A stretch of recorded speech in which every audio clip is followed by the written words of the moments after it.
This is my grandfather's Bible that he carried with him in World War II.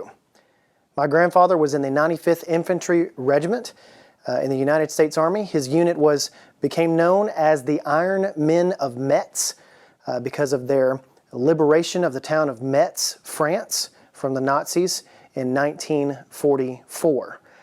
This Bible has a metal plate, as you can see. You can open it up here. I showed you some pictures earlier, but it's got a metal plate on the front. And the idea was that soldiers would take this Bible and they would put it in the left breast pocket of their uniforms to protect their heart. The symbolism is not hard to see, is it? The Word of God is literally protecting someone's heart. Now, I don't know how effective these Bibles were. I don't know if they stopped bullets. I don't know if they stopped shrapnel or other hazardous things from harming a soldier at one point. I'm sure there's probably stories out there, but my grandfather wasn't obviously shot in the heart. He was shot many different times. In fact, he had 2 Purple Hearts awarded to him during World War II. And whether or not this actually worked to save lives, though, is kind of up for debate. But what isn't up for debate is how the Bible literally and powerfully saves our lives. The writer of Proverbs knew this thousands of years ago. Proverbs 4:23, he says, and he writes this, "Above all else, guard your heart, for everything you do flows from it."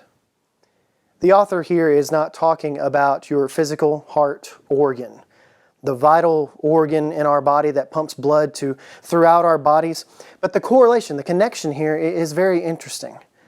Just as the heart is the lifeblood, the body can't function without it in our physical bodies, it is also in our spiritual lives. The condition of our heart affects everything that we do.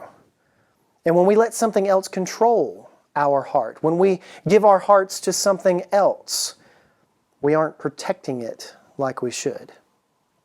The Word of God is meant to be a shield against that, just like this metal plate was supposed to be.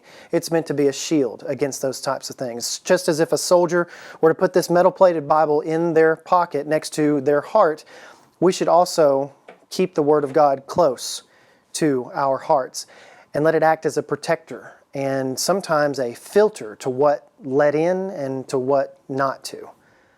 Ask yourself this morning, how are you guarding your heart? Have you trusted in the world's protections or in God's?